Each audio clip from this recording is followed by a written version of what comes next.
YouTube channel. My name is Roxanne, the Tiny Taster, and today's recipe is Rava Dosa.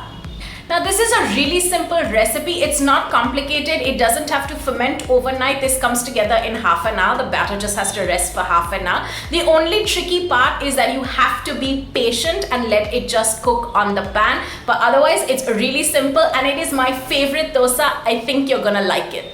If you do enjoy this recipe, as always, don't forget to give it a love and give it a big fat like. Subscribe to my channel. Plenty of recipes. Go back and have a look, and of course many more coming through. I leave a link down below for the detailed description. I hope you enjoy this, and without any further ado, let's get cooking.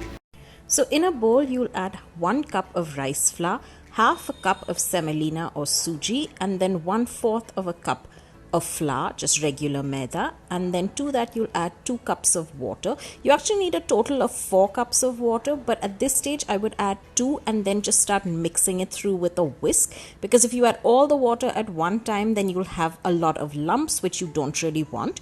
So just add half the water for now, mix it through completely, try and make a little batter, and then add in your 3rd cup of water and mix again.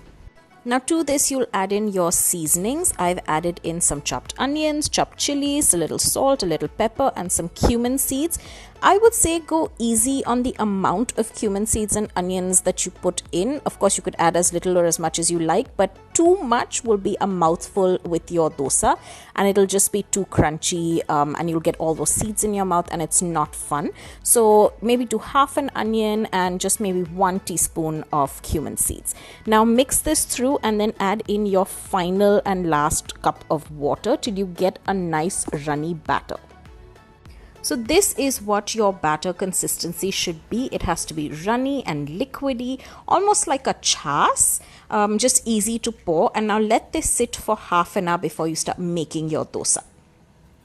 Now once your batter has rested for half an hour, just stir it again. As you stir, you'll see that all the dough mixture or all the flour sort of settles at the bottom. You don't want that. You cannot have it thick when you put it in your pan. So just keep stirring it till it becomes that nice liquidy consistency again. If at any point you feel it needs more water, even as you're making the dosa, please add some more and maintain this runny consistency. Now you will need a nice cast iron pan, or in this case, like I've used a non-stick tawa. I'll put a link down below for the one that I've used. It's really convenient, and please put it on a full flame or at least a medium to high flame and let this pan heat up nicely.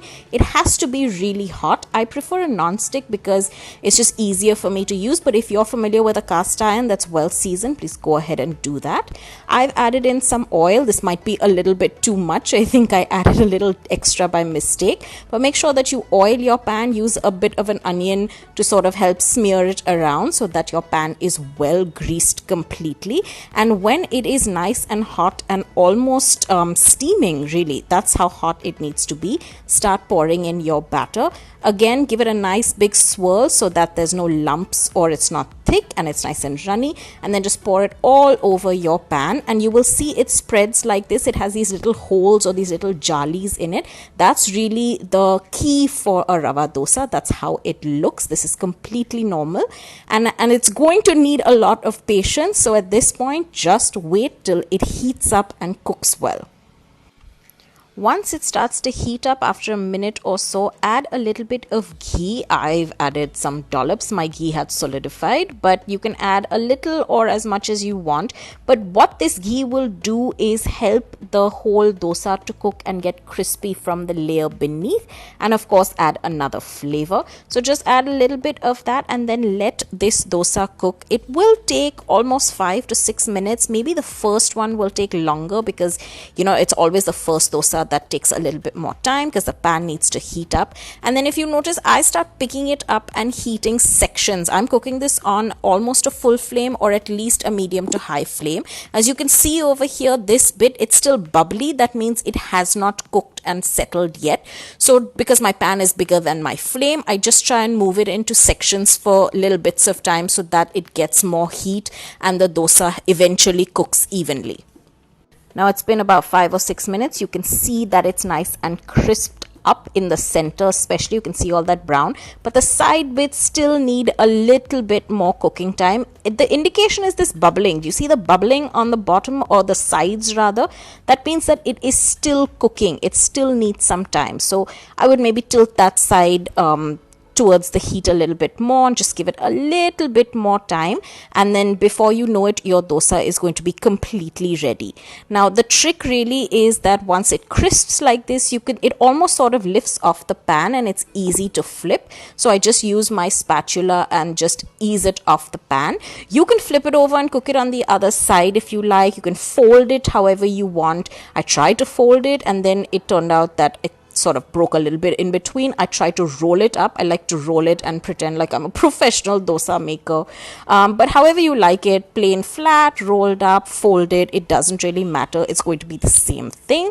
And this is it. Your rava dosa is ready. At least my first one was ready, and I just lift it off and put it on a plate and serve it with some nice chutney and eat it nice and hot. Now I've got my pan that is well seasoned and hot. There was a little bit of oil left over, but what I've done is I try to spread it out, and then instead of adding more oil or greasing it again, I added a few drops of ghee, just because I like ghee. I feel like it gives it another flavor, a more intense flavor.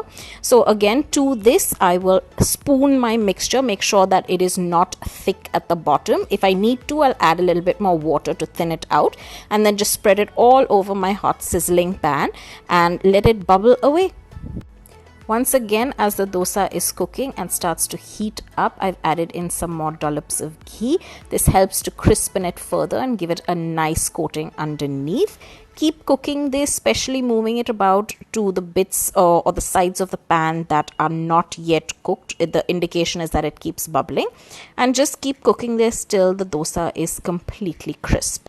Okay, I cooked this one longer, so you can see it's more brown than the previous one, so it's really crisped up. And the indication that the dosa is completely ready is if you see from the sides, it just lifts off the pan. That's really the best test to know that your dosa is completely ready. Now this one I gently just lift off. I tried to fold it and roll it, but it was too crispy, so I just did the best that I could. Really, presentation doesn't matter at this point. If you want, you can fold it. If you want, you can just serve it completely like this as a whole. Whatever is easy to manage, at the end of the day, it's a delicious, tasty dosa. I folded it, doesn't look very pretty and not perfect for presentation, but still very, very tasty. So this is really it. This is the simple and easy way to make rava dosa. It's my favorite dosa. It comes together well, and it's not as intimidating as you might have thought it would be. So I hope you enjoy this recipe. If you do, as always, don't forget to like, share, comment and subscribe, and I'll see you guys very, very soon.